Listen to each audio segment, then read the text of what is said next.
The power of your subconscious is enormous. It inspires you, it guides you, and it reveals to you names, facts, and scenes from the storehouse of memory. Your subconscious started your heartbeat, controls the circulation of your blood, and regulates your digestion, assimilation, and elimination. When you eat a piece of bread, your subconscious mind transmutes it into tissue, muscle, bone, and blood. This process is beyond the ken of the wisest man who walks the earth. Your subconscious mind controls all the vital processes and functions of your body and knows the answer to all problems. Your subconscious mind never sleeps, never rests. It is always on the job. You can discover the miracle working power of your subconscious by plainly stating to your subconscious prior to sleep that you wish a certain specific thing accomplished. You will be delighted to discover that forces within you will be released, leading to the desired result. Here, then, is a source of power and wisdom which places you in touch with omnipotence, or the power that moves the world, guides the planets in their course, and causes the sun to shine. Your subconscious mind is the source of your ideals, aspirations, and altruistic urges. It was through the subconscious mind that Shakespeare perceived great truths hidden from the average man of his day. Undoubtedly, it was the response of his subconscious mind that caused the Greek sculptor Phidias to portray beauty, order, symmetry, and proportion in marble and bronze. It enabled the Italian artist Raphael to paint Madonnas, and Ludwig van Beethoven to compose symphonies. In 1955, I lectured at the Yoga Forest University, Rishikesh, India, and there I chatted with a visiting surgeon from Bombay. He told me about Dr. James S. Dale, a Scotch surgeon who worked in Bengal before ether or other modern methods of anesthesia were discovered. Between 1843 and 1846, Dr. S. Dale performed about 400 major operations of all kinds, such as amputations, removal of tumors and cancerous growths, as well as operations on the eye, ear, and throat. All operations were conducted under mental anesthesia only. This Indian doctor at Rishikesh informed me that the post-operative mortality rate of patients operated on by Dr. S. Dale was extremely low, probably 2 or 3%. Patients felt no pain, and there were no deaths during the operations. Dr. S. Dale suggested to the subconscious minds of all his patients who were in a hypnotic state that no infection or septic condition would develop. You must remember that this was before Louis Pasteur, Joseph Lister, and others who pointed out the bacterial origin of disease and causes of infection due to unsterilized instruments and virulent organisms. This Indian surgeon said that the reason for the low mortality rate and the general absence of infection, which was reduced to a minimum, was undoubtedly due to the suggestions of Dr. Isdale to the subconscious minds of his patients. They responded according to the nature of his suggestion. It is simply wonderful when you conceive how a surgeon over 120 years ago discovered the miraculous wonder-working powers of the subconscious mind. Doesn't it cause you to be seized with a sort of mystic awe when you stop and think of the transcendental powers of your subconscious mind? Consider its extrasensory perceptions, such as its capacity for clairvoyance and clairaudience, its independence of time and space, its capacity to render you free from all pain and suffering, and its capacity to get the answers to all problems, be that what they may. All these and many more reveal to you that there is a power and intelligence within you that far transcends your intellect, causing you to marvel at the wonders of it all. All these experiences cause you to rejoice and believe in the miracle-working powers of your own subconscious mind. Your subconscious is your book of life. Whatever thoughts, beliefs, opinions, theories, or dogmas you write, engrave, or impress on your subconscious mind, you shall experience them as the objective manifestation of circumstances, conditions, and events. What you write on the inside, you will experience on the outside. You have two sides to your life, objective and subjective, visible and invisible, thought and its manifestation. Your brain receives your thought, which is the organ of your conscious reasoning mind. When your conscious or objective mind accepts the thought completely, it is sent to the solar plex, called the brain of your mind, where it becomes flesh and is made manifest in your experience. As previously outlined, your subconscious cannot argue. It acts only from what you write on it. It accepts your verdict or the conclusions of your conscious mind as final. This is why you are always writing on the book of life, because your thoughts become your experiences.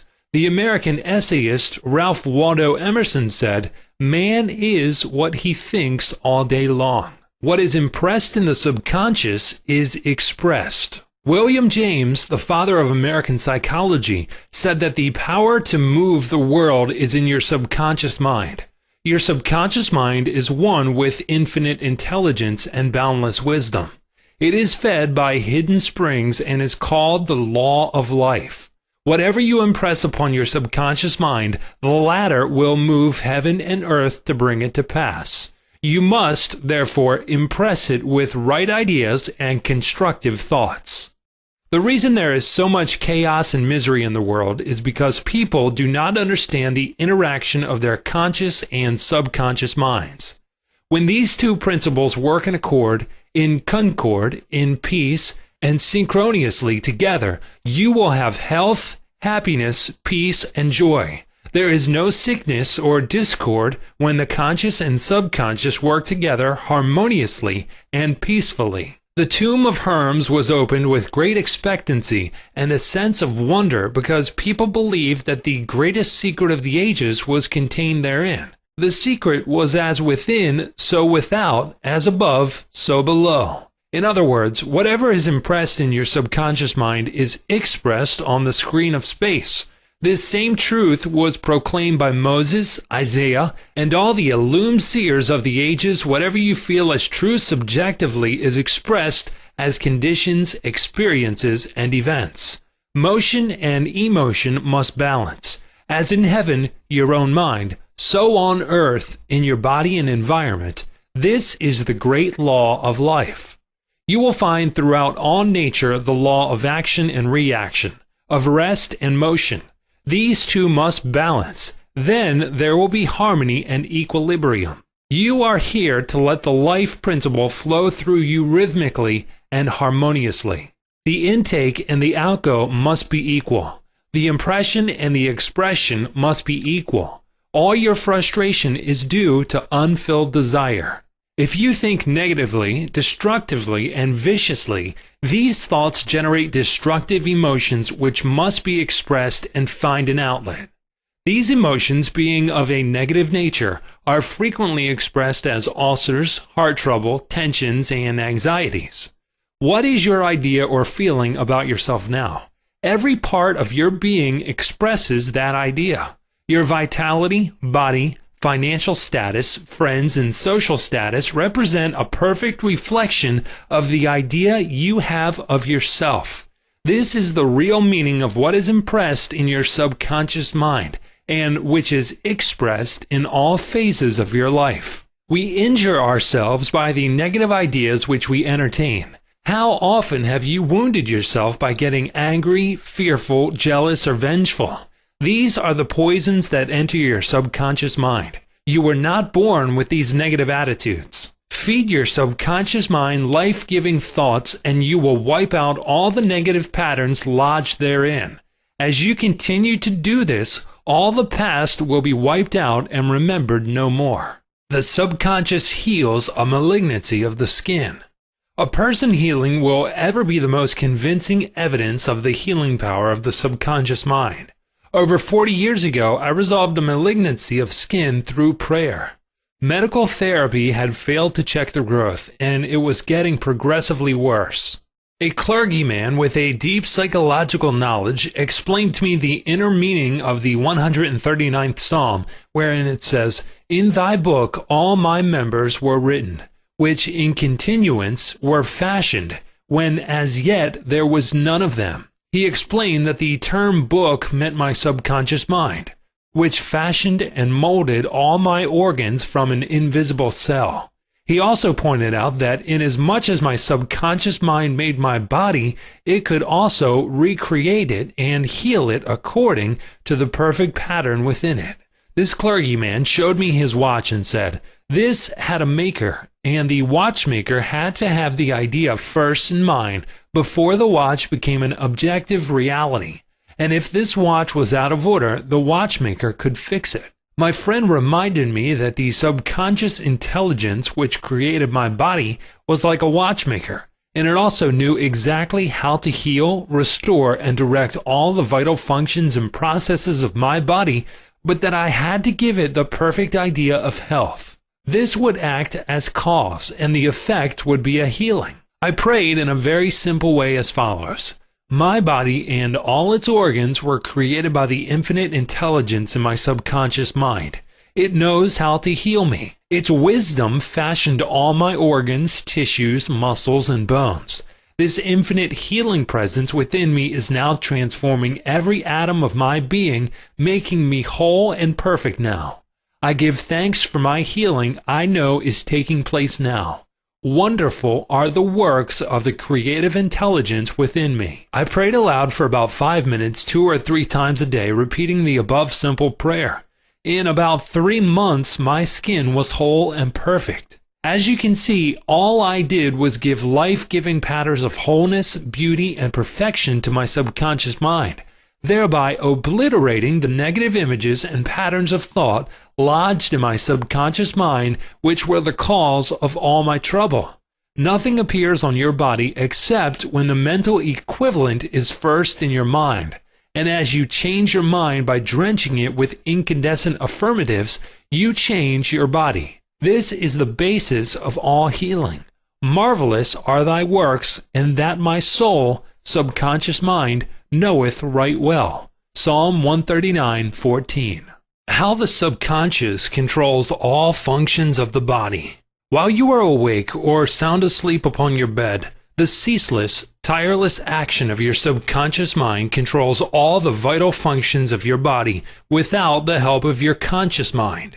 For example, while you are asleep, your heart continues to beat rhythmically. Your lungs do not rest, and the process of inhalation and exhalation, whereby your blood absorbs fresh air, goes on just the same as when you are awake. Your subconscious controls your digestive processes and your glandular secretions, as well as all the other mysterious operations of your body. The hair on your face continues to grow whether you are asleep or awake. Scientists tell us that the skin secretes much more perspiration during sleep than during the waking hours. Your eyes, ears, and other senses are active during sleep. For instance, many of our great scientists have received answers to perplexing problems while they were asleep. They saw the answers in a dream. Oftentimes, your conscious mind interferes with the normal rhythm of the heart, lungs, and functioning of the stomach and intestines by worry, anxiety, fear, and depression. These patterns of thought interfere with the harmonious functioning of your subconscious mind. When mentally disturbed, the best procedure is to let go, relax, and still the wheels of your thought processes. Speak to your subconscious mind, telling it to take over in peace, harmony, and divine order. You will find that all the functions of your body will become normal again. Be sure to speak to your subconscious mind with authority and conviction, and it will conform to your command. Your subconscious seeks to preserve your life and restore you to health at all costs. It causes you to love your children, which also illustrates an instinctive desire to preserve all life. Let us suppose you accidentally ate some bad food. Your subconscious mind would cause you to regurgitate it. If you inadvertently took some poison, your subconscious powers would proceed to neutralize it. If you completely entrusted yourself to its wonder-working power, you would be entirely restored to health. How to get the subconscious to work for you? The first thing to realize is that your subconscious mind is always working. It is active night and day, whether you act upon it or not. Your subconscious is the builder of your body, but you cannot consciously perceive or hear that inner silent process. Your business is with your conscious mind and not your subconscious mind.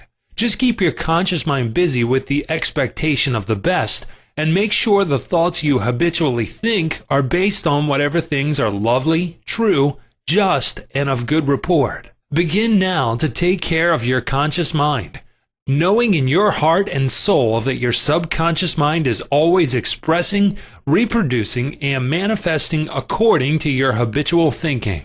Remember, just as water takes the shape of the pipe it flows through, the life principle in you flows through you according to the nature of your thoughts. Claim that the healing presence in your subconscious is flowing through you as harmony, health, peace, joy, and abundance. Think of it as a living intelligence, a lovely companion on the way. Firmly believe it is continually flowing through you, vivifying, inspiring, and prospering you. It will respond exactly this way. It is done unto you as you believe. Healing principle of the subconscious restores atrophied optic nerves. There is the well-known, duly authenticated case of Madame Bayer of France, recorded in the archives of the medical department of Lourdes, France. She was blind. The optic nerves were atrophied and useless. She visited Lourdes and had what she termed a miraculous healing. Ruth Cranston, a Protestant young lady who investigated and wrote about healings at Lourdes in McCall's magazine, November 1955, writes about Madame Bayer as follows.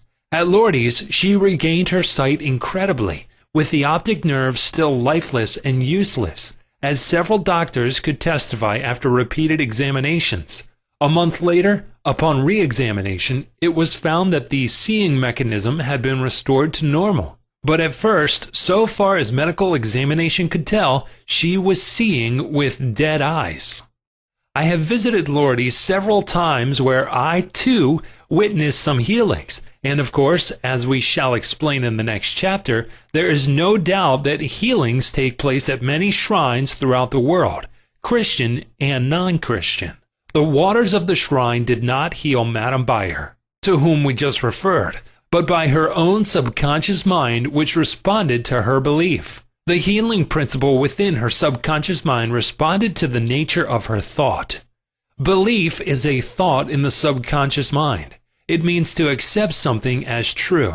The thought accepted executes itself automatically. Undoubtedly, Madame Bayer went to the shrine with expectancy and great faith, knowing in her heart she would receive a healing. Her subconscious mind responded accordingly, releasing the ever-present healing forces. The subconscious mind, which created the eye, can certainly bring a dead nerve back to life. What the creative principle created, it can recreate. According to your belief is it done unto you. How to convey the idea of perfect health to your subconscious mind. A Protestant minister I knew in Johannesburg, South Africa, told me the method he used to convey the idea of perfect health to his subconscious mind. He had cancer of the lung. His technique, as given to me in his own handwriting, is exactly as follows. Several times a day, I would make certain that I was completely relaxed mentally and physically. I relaxed my body by speaking to it as follows. My feet are relaxed. My ankles are relaxed. My legs are relaxed. My abdominal muscles are relaxed. My heart and lungs are relaxed. My head is relaxed. My whole being is completely relaxed. After about 5 minutes, I would be in a sleepy, drowsy state, and then I affirmed the following truth. The perfection of God is now being expressed through me. The idea of perfect health is now filling my subconscious mind.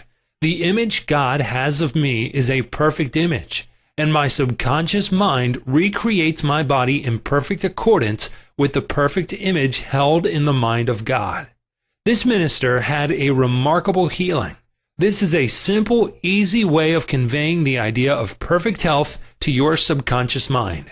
Another wonderful way to convey the idea of health to your subconscious is through disciplined or scientific imagination.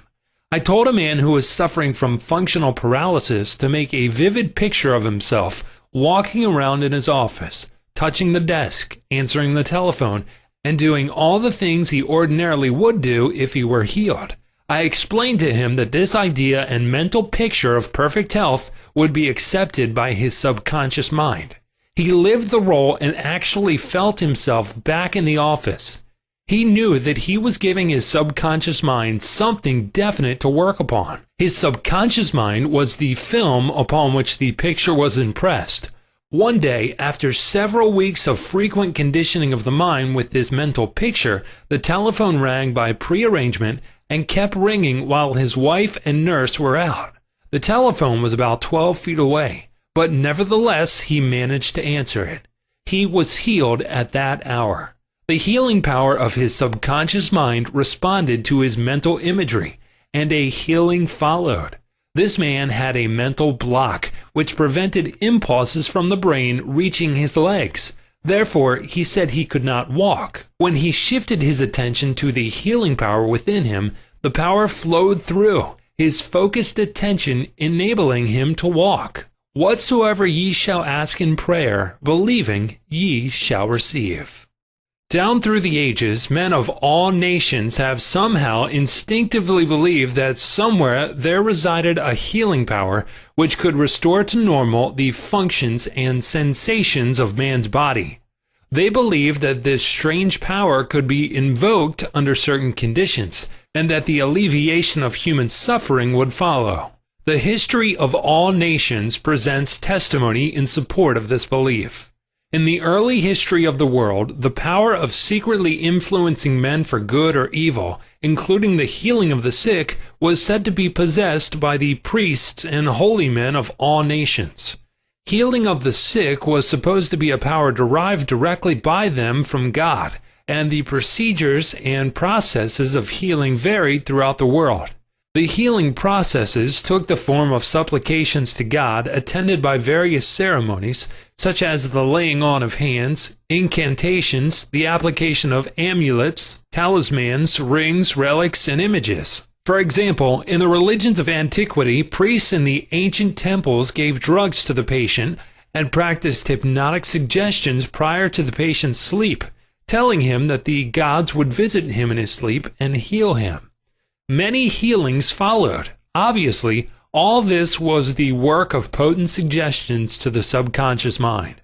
After the performance of certain mysterious rites, the devotees of Hecate would see the goddess during sleep, provided that before going to sleep they had prayed to her according to weird and fantastic instructions. They were told to mix lizards with resin, frankincense, and myrrh, and pound all this together in the open air under the crescent moon. Healings were reported in many cases following this grotesque procedure. It is obvious that the strange procedures, as mentioned in the illustrations given, favored suggestion and acceptance by the subconscious mind of these people by making a powerful appeal to their imagination. Actually, in all these healings, the subconscious mind of the subject was the healer. In all ages, unofficial healers have obtained remarkable results in cases where authorized medical skill has failed. This gives cause for thought. How do these healers in all parts of the world effect their cures? The answer to all these healings is due to the blind belief of the sick person, which released the healing power resident in his subconscious mind. Many of the remedies and methods employed were rather strange and fantastic, which fired the imagination of the patients, causing an aroused emotional state. This state of mind facilitated the suggestion of health and was accepted both by the conscious and subconscious mind of the sick. This will be elaborated on further in the next chapter. Biblical accounts of the use of the subconscious powers. What things soever ye desire, when ye pray, believe that ye receive them, and ye shall have them. Note the difference in tenses. The inspired writer tells us to believe and accept as true the fact that our desire has already been accomplished and fulfilled, that it is already completed, and that its realization will follow as a thing in the future. The success of this technique depends on the confident conviction that the thought, the idea, the picture is already a fact in mind. In order for anything to have substance in the realm of mind, it must be thought of as actually existing there. Here, in a few cryptic words, is a concise and specific direction for making use of the creative power of thought by impressing upon the subconscious the particular thing which you desire. Your thought, idea, plan, or purpose is as real on its own plane as your hand or your heart. In following the biblical technique, you completely eliminate from your mind all consideration of conditions, circumstances, or anything which might imply adverse contingencies.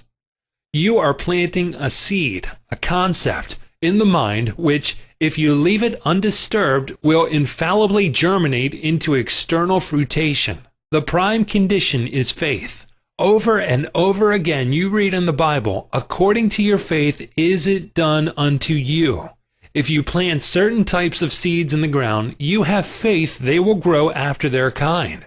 This is the way of seeds, and trusting the laws of growth and agriculture, you know that these seeds will come forth after their kind. Faith, as mentioned in the Bible, is a way of thinking, an attitude of mind, an inner certitude, knowing that the idea you fully accept in your conscious mind will be embodied in your subconscious mind and made manifest. Faith is, in a sense, accepting as true what your reason and senses deny. For example, a shutting out of the little, rational, analytical, conscious mind and embracing an attitude of complete reliance on the inner power of your subconscious mind.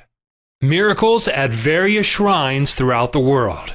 It is an established fact that cures have taken place at various shrines throughout the world, such as in Japan, India, Europe, and America.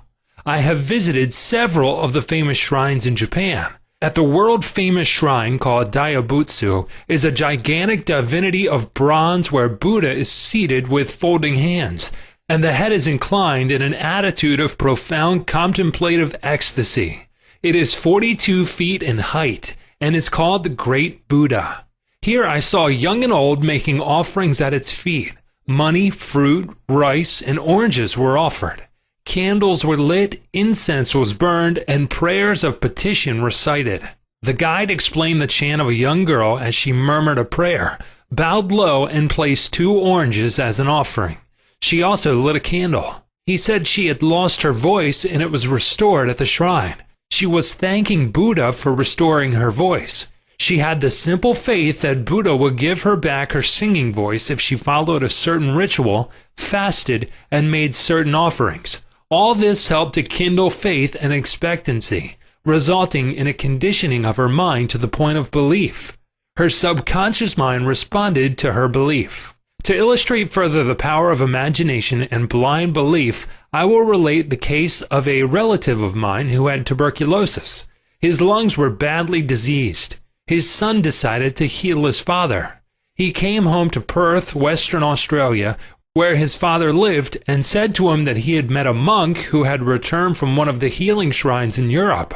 This monk sold him a piece of the true cross. He said that he gave the monk the equivalent of $500 for it. This young man had actually picked up a splinter of wood from the sidewalk, went to the jeweler's, and had it set in a ring so that it looked real. He told his father that just touching the ring or the cross healed many. He inflamed and fired his father's imagination to the point that the old gentleman snatched the ring from him, placed it over his chest, prayed silently, and went to sleep. In the morning he was healed. All the clinic's tests proved negative. You know, of course, it was not the splinter of wood from the sidewalk that healed him. It was his imagination aroused to an intense degree, plus the confident expectancy of a perfect healing. Imagination was joined to faith or subjective feeling, and the union of the two brought about a healing. The father never learned of the trick that had played upon him. If he had, he probably would have had a relapse. He remained completely cured and passed away 15 years later at the age of 89. One universal healing principle. It is a well-known fact that all of the various schools of healing effect cures of the most wonderful character. The most obvious conclusion, which strikes your mind, is that there must be some underlying principle which is common to them all, namely the subconscious mind, and the one process of healing is faith. It will now be in order to recall to your mind once more the following fundamental truths. First, that you must possess mental functions which have been distinguished by designating one of the conscious mind and the other the subconscious mind. Secondly, your subconscious mind is constantly amenable to the power of suggestion. Furthermore, your subconscious mind has complete control of the functions, conditions, and sensations of your body. I venture to believe that all the readers of this book are familiar with the fact that symptoms of almost any disease can be induced in hypnotic subjects by suggestion. For example, a subject in the hypnotic state can develop a high temperature, flushed face, or chills according to the nature of the suggestion given. By experiment, you can suggest to the person that he is paralyzed and cannot walk. It will be so. By illustration, you can hold a cup of cold water under the nose of the hypnotic subject and tell him, "This is full of pepper, smell it." He will proceed to sneeze. What do you think caused him to sneeze? The water or the suggestion? If a man says he is allergic to Timothy grass, you can place a synthetic flower or an empty glass in front of his nose when he is in a hypnotic state and tell him it is Timothy grass. He will portray the usual allergic symptoms. This indicates that the cause of the disease is in the mind. The healing of the disease can also take place mentally. You realize that remarkable healings take place through osteopathy, chiropractic medicine, and naturopathy, as well as through all the various religious bodies throughout the world. But it is obvious that all of these healings are brought about through the subconscious mind, the only healer there is. Notice how it heals a cut on your face caused by shaving. It knows exactly how to do it. The doctor dresses the wound and says, "Nature heals it." Nature refers to natural law, the law of the subconscious mind, or self-preservation, which is the function of the subconscious mind. The instinct of self-preservation is the first law of nature.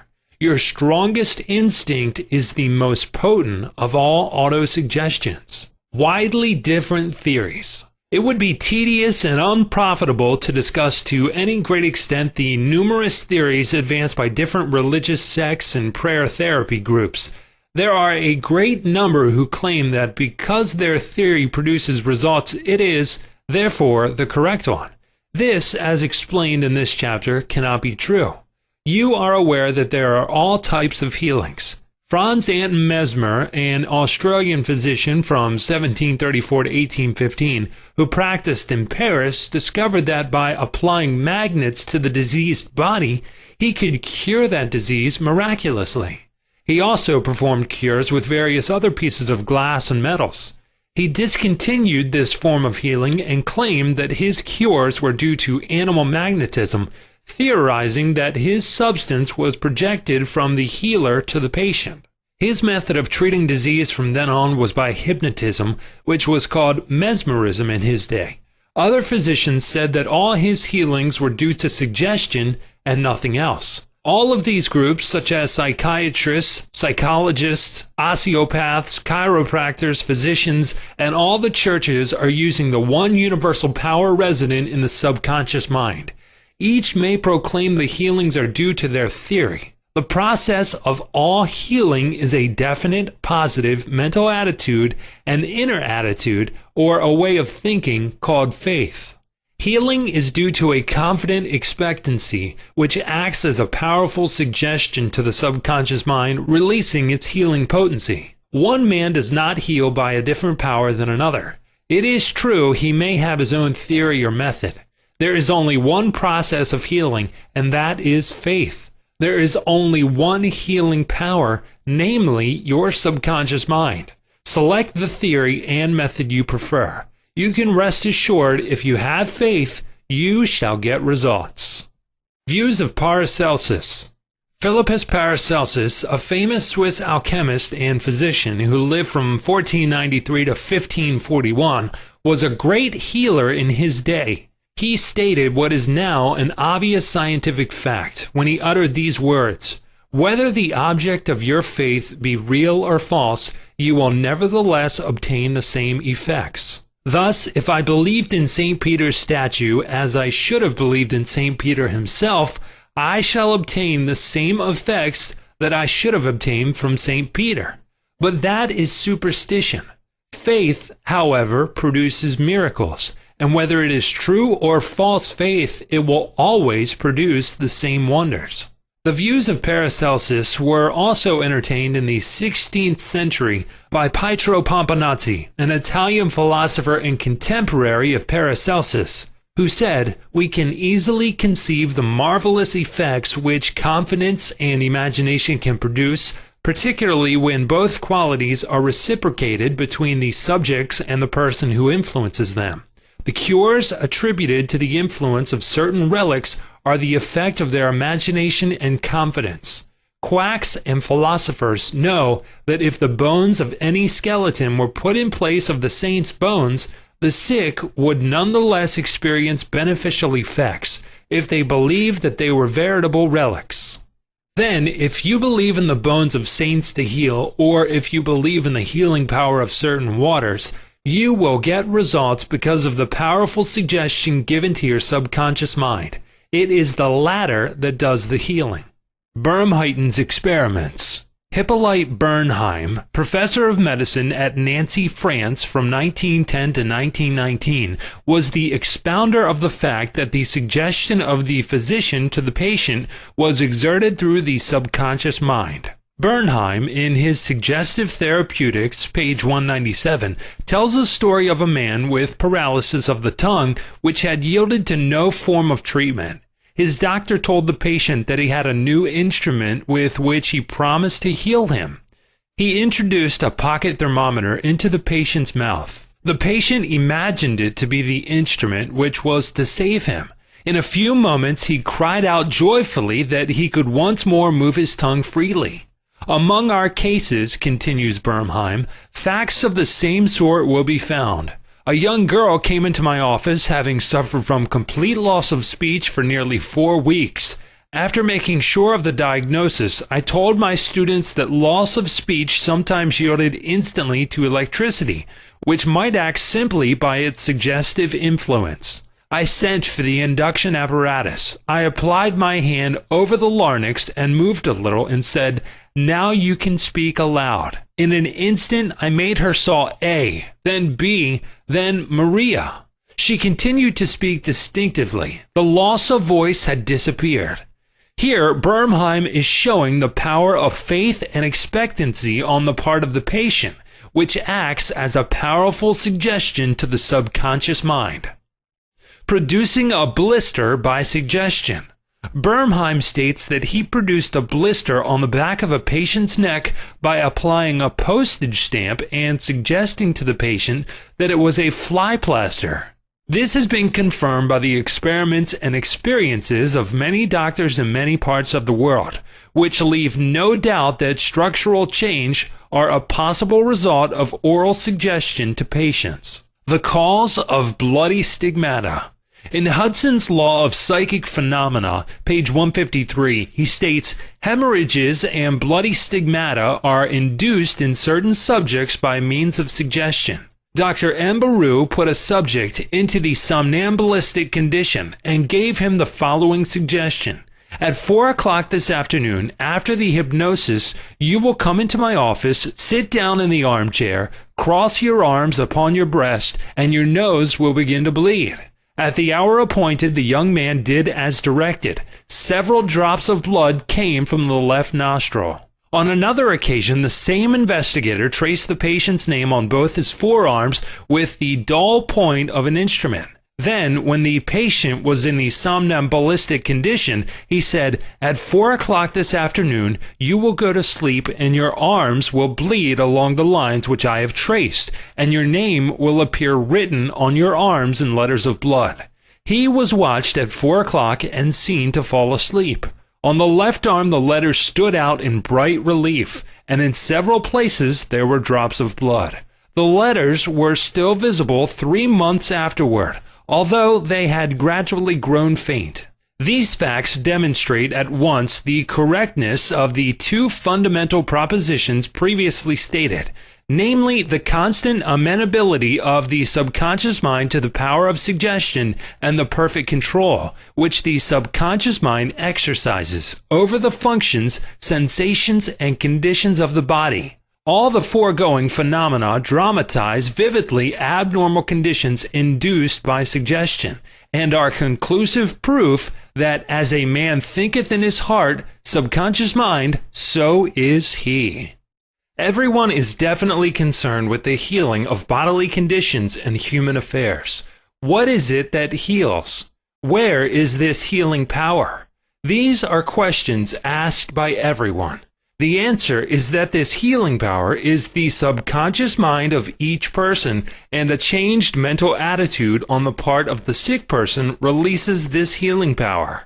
No mental or religious science practitioner, psychologist, psychiatrist, or medical doctor ever healed a patient.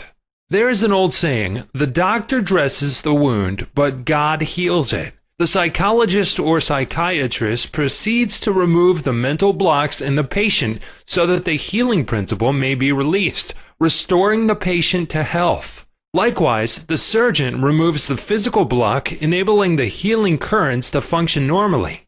No physician, surgeon, or mental science practitioner claims he healed the patient. The one healing power is called by many names: nature, life, God, creative intelligence, and subconscious power. As previously outlined, there are many different methods used to remove the mental, emotional, and physical blocks which inhibit the flow of the healing life principle animating all of us.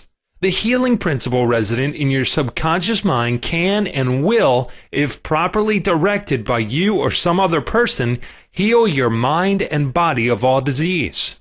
This healing principle is operative in all men regardless of creed, color, or race. You do not have to belong to some particular church in order to use and participate in this healing process. Your subconscious will heal the burn or cut on your hand, even though you profess to be an atheist or agnostic. The modern mental therapeutic procedure is based on the truth that the infinite intelligence and power of your subconscious mind responds according to your faith. The mental science practitioner or minister follows the injunction of the Bible. For example, he goes into his closet and shuts the door, which means he stills his mind, relaxes, lets go, and thinks of the infinite healing presence within him. He closes the door of his mind to all outside distractions as well as appearances, and then he quietly and knowingly turns over his request or desire to his subconscious mind, realizing that the intelligence of his mind will answer him according to his specific needs. The most wonderful thing to know is this: imagine the end desired and feel its reality. Then the infinite life principle will respond to your conscious choice and your conscious request. This is the meaning of believe you have received and you shall receive. This is what the modern mental scientist does when he practices prayer therapy. One process of healing. There is only one universal healing principle operating through everything: the cat, the dog, the tree, the grass, the wind, the earth, for everything is alive. This life principle operates through the animal, vegetable, or mineral kingdoms as instinct and the law of growth. Man is consciously aware of this life principle, and he can consciously direct it to bless himself in countless ways. There are many different approaches, techniques, and methods in using the universal power, but there is only one process of healing, which is faith. For according to your faith is it done unto you. The law of belief. All religions of the world represent forms of belief, and these beliefs are explained in many ways. The law of life is belief. What do you believe about yourself, life, and the universe? It is done unto you as you believe. Belief is a thought in your mind which causes the power of your subconscious to be distributed into all phases of your life according to your thinking habits. You must realize the Bible is not talking about your belief in some ritual, ceremony, form, institution, man, or formula. It is talking about belief itself. The belief of your mind is simply the thought of your mind. If thou canst believe, all things are possible to him that believeth. It is foolish to believe in something to hurt or harm you. Remember, it is not the thing believed in that hurts or harms you, but the belief or thought in your mind which creates the result. All your experiences, all your actions, and all the events and circumstances of your life are but the reflections and reactions to your own thought. Prayer therapy is the combined function of the conscious and subconscious mind scientifically directed. Prayer therapy is the synchronized, harmonious, and intelligent function of the conscious and subconscious levels of mind specifically directed for a definite purpose. In scientific prayer or prayer therapy, you must know what you are doing and why you are doing it. You trust the law of healing. Prayer therapy is sometimes referred to as mental treatment, and another term is scientific prayer. In prayer therapy, you consciously choose a certain idea, mental picture, or plan which you desire to experience. You realize your capacity to convey this idea or mental image to your subconscious by feeling the reality of the state assumed. As you remain faithful in your mental attitude, your prayer will be answered.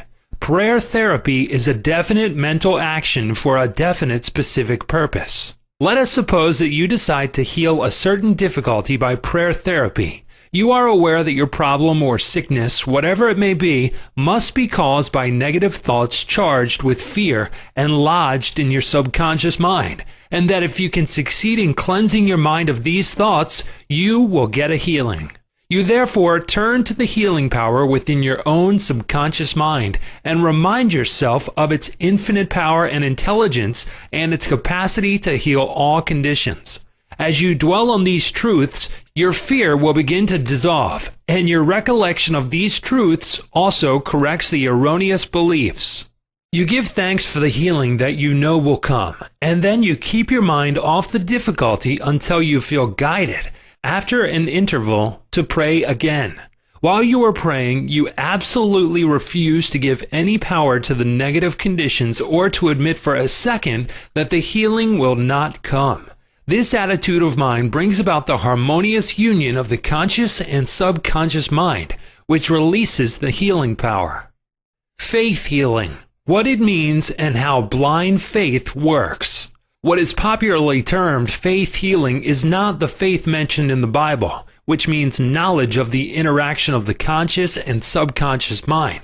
A faith healer is one who heals without any real scientific understanding of the powers and forces involved.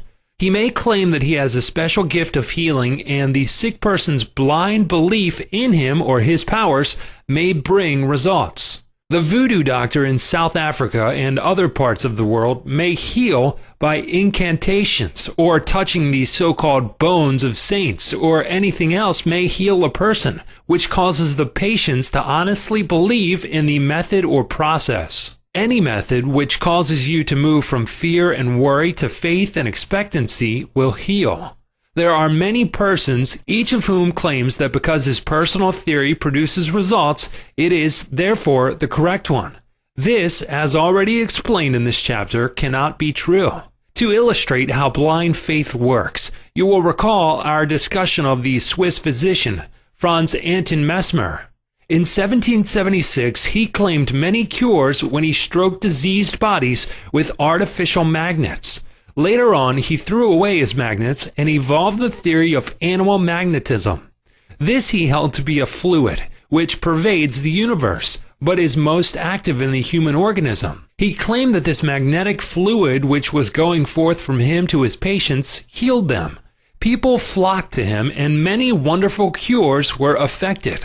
Mesmer moved to Paris, and while there, the government appointed a commission composed of physicians and members of the Academy of Science, of which Benjamin Franklin was a member, to investigate his cures. The report admitted the leading facts claimed by Mesmer, but held that there was no evidence to prove the correctness of his magnetic fluid theory, and said the effects were due to the imagination of the patients. Soon after this, Mesmer was driven into exile and died in 1815. Shortly afterwards, Dr. Braid of Manchester undertook to show that magnetic fluid had nothing to do with the production of the healings of Dr. Mesmer. Dr. Braid discovered that patients could be thrown into hypnotic sleep by suggestion, during which many of the well-known phenomena ascribed to magnetism by Mesmer could be produced. You can readily see that all these cures were undoubtedly brought about by the active imagination of the patients, together with a powerful suggestion of health to their subconscious minds. All this could be termed blind faith, as there was no understanding in those days as to how the cures were brought about. Subjective faith and what it means. You will recall the proposition, which needs not be repeated at length, that the subjective or subconscious mind of an individual is as amenable to the control of his own conscious or objective mind as it is by the suggestions of another. It follows that whatever may be your objective belief, if you will assume to have faith actively or passively, your subconscious mind will be controlled by the suggestion, and your desire will be fulfilled. The faith required in mental healings is a purely subjective faith, and it is attainable upon the cessation of active opposition on the part of the objective or conscious mind. In the healing of the body, it is, of course, desirable to secure the concurrent faith of both the conscious and subconscious mind. However, it is not always essential if you will enter into a state of passivity or receptivity by relaxing the mind and the body and getting into a sleepy state. In this drowsy state, your passivity becomes receptive to subjective impression. Recently, I was asked by a man, "How is it that I got a healing through a minister?" I did not believe what he said when he told me that there is no such thing as disease and that matter does not exist. This man at first thought his intelligence was being insulted, and he protested against such a palpable absurdity. The explanation is simple. He was quieted by soothing words and told to get into a perfectly passive condition, to say nothing and think of nothing for the time being. His minister also became passive and affirmed quietly, peacefully, and constantly for about 1/2 hour that this man would have perfect health, peace, harmony, and wholeness. He felt immense relief and was restored to health. It is easy to see that his subjective faith had been made manifest by his passivity under treatment, and the suggestions of perfect healthfulness by the minister were conveyed to his subconscious mind. The two subjective minds were then in rapport. The minister was not handicapped by antagonistic autosuggestions of the patient arising from objective doubt of the power of the healer or the correctness of the theory. In this sleepy, drowsy state, the conscious mind resistance is reduced to a minimum, and results followed.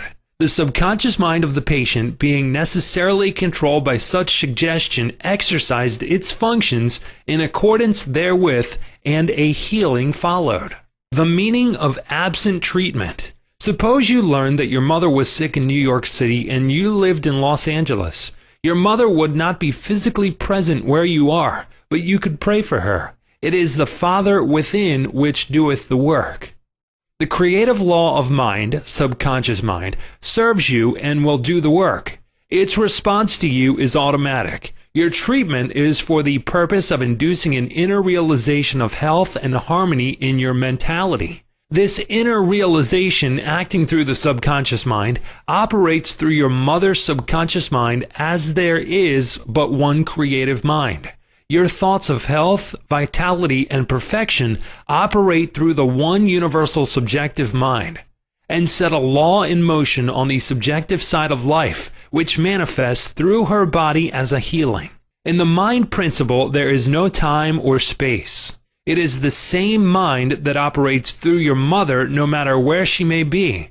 In reality, there is no absent treatment as opposed to present treatment, for the universal mind is omnipresent. You do not try to send out thoughts or hold a thought. Your treatment is a conscious movement of thought, and as you become conscious of the qualities of health, well-being, and relaxation, these qualities will be resurrected in the experience of your mother, and results will follow. The following is a perfect example of what is called absent treatment. Recently, a listener of our radio program in Los Angeles prayed as follows for her mother in New York, who had a coronary thrombosis. The healing presence is right where my mother is. Her bodily condition is but a reflection of her thought life, like shadows cast on the screen. I know that in order to change the images on the screen, I must change the projection reel. My mind is the projection reel, and now I project in my own mind the image of wholeness, harmony, and perfect health from my mother. This infinite healing presence which created my mother's body and all her organs is now saturating every atom of her being, and a river of peace flows through every cell of her body. The doctors are divinely guided and directed, and whoever touches my mother is guided to do the right thing. I know that disease has no ultimate reality. If it had, no one could be healed. I now align myself with the infinite principle of love and life, and I know and agree that harmony, health, and peace are now being expressed in my mother's body. She prayed in the above manner several times daily, and her mother had a most remarkable recovery after a few days, much to the amazement of her specialist. He complimented her on her great faith in the power of God.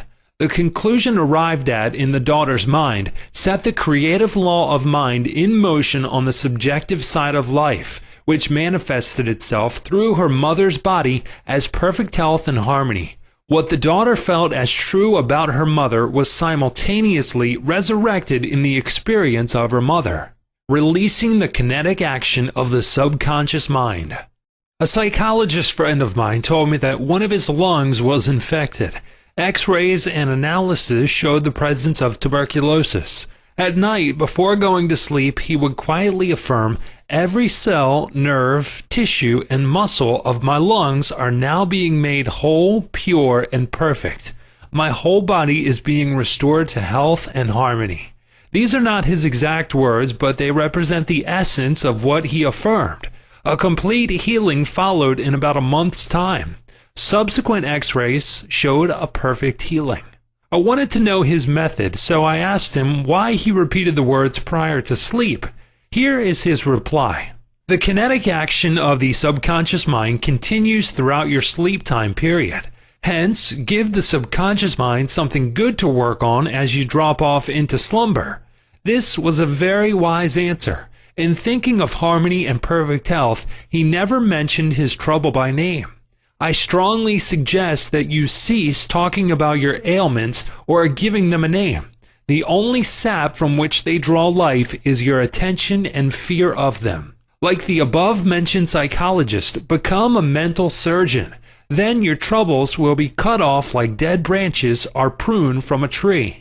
If you are constantly naming your aches and symptoms, you inhibit the kinetic action, which means the release of the healing power and energy of your subconscious mind.